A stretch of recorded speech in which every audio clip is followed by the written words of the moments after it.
মাননীয় vice chancellor মহোদয় professor doctor Mohammad secretary হিসেবে আমরা চূড়ান্তভাবে নির্বাচিত করি আমাদের সাধারণ সম্পাদক মোহাম্মদ বেলাল হোসেন, ওনাকে সাধারণ সম্পাদক। আর সভাপতি হিসেবে গতকালই সে নির্বাচিত হয়ে গেছেন মোহাম্মদ মিরাজুল ইসলাম সভাপতি।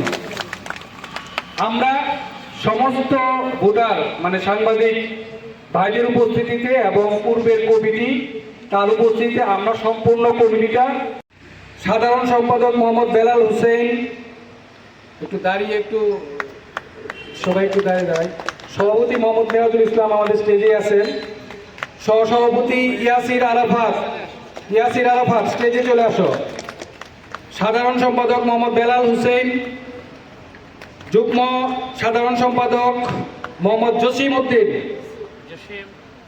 অর্থ সম্পাদক কাজী মোহাম্মদ ইসমাইল, দপ্তর সম্পাদক মুসলিম ইবনে রবি, কার্যকরী সদস্য 1 আল শাহরিয়ার, 2 মিরাজ হোসেন, রিপিটেশন যদিও মানুষ ভিন্ন, মিরাজ হোসেন, 3 মোহাম্মদ তৌহিদুল ইসলাম। স্যার আমাদের যে সংবিধি আছে যা জামালপুর বিজ্ঞান ও প্রযুক্তি বিশ্ববিদ্যালয়ের সেই সংবিধি অনুসারে এই পোস্টগুলি আছে, সেই সম্পূর্ণ কমিটিতে আমরা স্যার সিলেকশন করে দিয়েছি স্যার।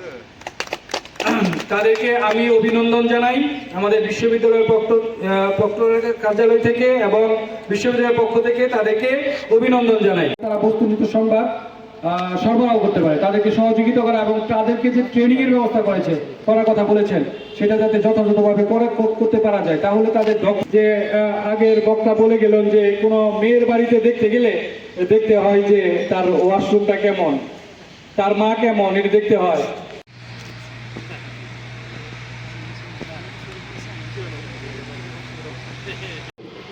তাই সাংবাদিকতা যারা করেন তাদেরকে কিন্তু বুদ্ধিজীবীদের অন্তর্ভুক্ত করা হয়েছে, জাতির বিবেকদের সাথে অন্তর্ভুক্ত করা হয়েছে, জাতির দর্পণের সাথে তাদের তুলনা করা হয়েছে, একটা মহান এবং পবিত্র পেশা হিসেবে তুলনা করা হয়েছে। আজকের আমাদের কার্যক্রমটি আনুষ্ঠানিকভাবে যে যাত্রা শুরু হলো, ইনশাআল্লাহ আমরা ভবিষ্যতে এই ধরনের আনুষ্ঠানিক প্রস্তুত থাকবেন ফাহিম ভাই। এবারে প্রস্তুত থাকবেন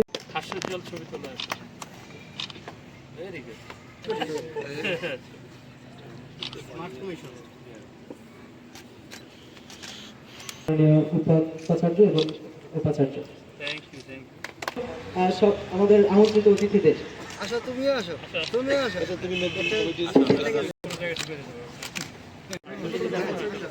এবারে উপস্থাপনার দায়িত্ব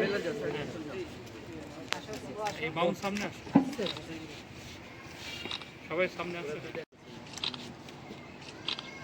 ওকে,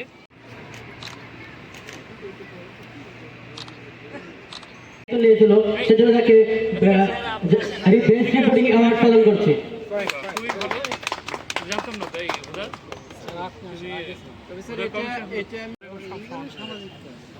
ভেরি গুড। যতদিন এই বিশ্ববিদ্যালয় থাকবে,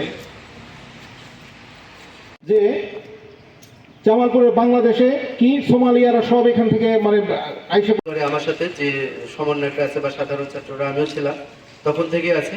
পরবর্তী কিছু দৃশ্যমান কার্যক্রম শুরু হয়েছে এবং জামালপুর বিজ্ঞান ও প্রযুক্তি বিশ্ববিদ্যালয় সাংবাদিক সমিতি কর্তৃক আয়োজিত আজকের এই অনুষ্ঠানে উপস্থিত আছেন অত্র বিশ্ববিদ্যালয়ের সম্মানিত উপাচার্য প্রফেসর সামনের দিনগুলোতে আমাদের যেন এই পরিবর্তিত বাংলাদেশে সেই ধরনের কিছু হবে না, এটাই আমাদের প্রত্যাশা। এ পর্যায়ে আমাদের নির্বাচন কমিশনার, ছাত্রলীগ আহ্বায়ক স্বাধীনের নির্দেশে, স্বাধীন এবং পলাশের নির্দেশে আকাশ এবং ইমন প্রতি যেন তার একটি সুনজর থাকে, সেই সাংবাদিক সমিতিটার মধ্য দিয়ে যেন আমরা বিশ্ববিদ্যালয়কে সারা বাংলাদেশে রিপ্রেজেন্ট করতে পারি, এই আশাবাদ ব্যক্ত করছি। বিগত কমিটি আমরা আজকে হস্তান্তর করব। আমরা আশা করি ন্যায়, নিষ্ঠা এবং সততার মধ্য দিয়ে এই ক্যাম্পাসে আপনারা এটা বিশ্ববিদ্যালয়ের শিক্ষার্থীরা মানতে পারেন, তখন তারা এই কথাগুলো এই কোনোভাবেই অগ্রাহ্য করে, মানে একদম আমাদের কথাগুলো পাত্তাই দেয় না। তারপর যখন আমরা আমার কাছে একটা ফুটেজ আসে করে দিবে, সেই সময় আমরা অনেকেই বাধা বিপত্তি করছি এবং তার সাথে মোটামুটি একটা বড় ঝামেলা হয়েছিল যে আমরা বিশ্ববিদ্যালয়ের শিক্ষার্থীরা, আমি বলবো তাদের নাম ধরেই বলি আমি, স্বাধীন ভাই এবং পলাশ ভাই, তারা দুজনেই কি করলো, বিশ্ববিদ্যালয়ের খাবারগুলো সিরিয়াল ধরে নিতে হবে এরকম একটা পরিবেশ